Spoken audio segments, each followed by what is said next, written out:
തുഷാർ ഗാന്ധിക്കെതിരായ അതിക്രമത്തിൽ 5 പേർ അറസ്റ്റിലായി. RSS BJP പ്രവർത്തകരാണ് അറസ്റ്റിലായത്. പ്രതിഷേധമുണ്ടായാലും RSS വിമർശനത്തിൽ നിന്ന് പിന്നോട്ടില്ലെന്ന് ഗാന്ധിജിയുടെ ചെറുമകൻ തുഷാർ വ്യക്തമാക്കി. The BJP we will be able to defeat, but the RSS is poison, and we have to be very cautious about it, because if it spreads in the circulation system of our country. Gandhian Gopinathan നായരുടെ പ്രതിമ അനാച്ഛാദന ചടങ്ങിൽ നടത്തിയ പ്രസംഗമാണ് BJPയെ പ്രകോപിപ്പിച്ചത്. ചടങ്ങ് കഴിഞ്ഞ് മടങ്ങിയ തുഷാർ ഗാന്ധിയുടെ വാഹനം തടഞ്ഞു.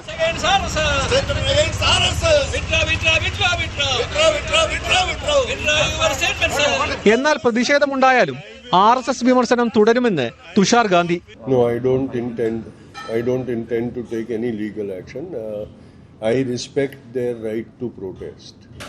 I don't like or I don't respect their methods of protesting, but I respect their right to protest.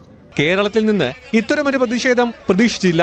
Although I was surprised that it happened in Kerala, I feel that the secular parties in Kerala, the LDF and UDF, have to now wake up to the menace that RSS and BJP poses to the tradition and culture of Kerala, and come together to defeat these separatist forces. Congress Tushar ഗാന്ധിക്ക് സംരക്ഷണം ഒരുക്കുന്നു. മഹാത്മാഗാന്ധിയെയാണ് BJP അപമാനിച്ചതെന്ന് പ്രതിപക്ഷ നേതാവ്. ഗാന്ധിയെ അപമാനിക്കുന്നതിന് തുല്യമാണ്. ഗാന്ധി ഘാതകരെ ആദരിക്കുന്ന ആളുകൾ, ബഹുമാനിക്കുന്ന ആളുകൾ ഗാന്ധി നിന്നയാണ് ഇന്നലെ തുഷാർ ഗാന്ധിയോട് ചെയ്തത്. ഈ കേരളം മുഴുവൻ, കേരളത്തിന്റെ മനസാക്ഷി മുഴുവൻ തുഷാർ ഗാന്ധിയോടൊപ്പം ഉണ്ടാകും എന്ന കാര്യത്തിൽ ആർക്കും ഒരു സംശയം വേണ്ട. എന്നാൽ തുഷാർ ഗാന്ധിക്കെതിരെ നിലപാട് കടുപ്പിക്കുകയാണ് BJP.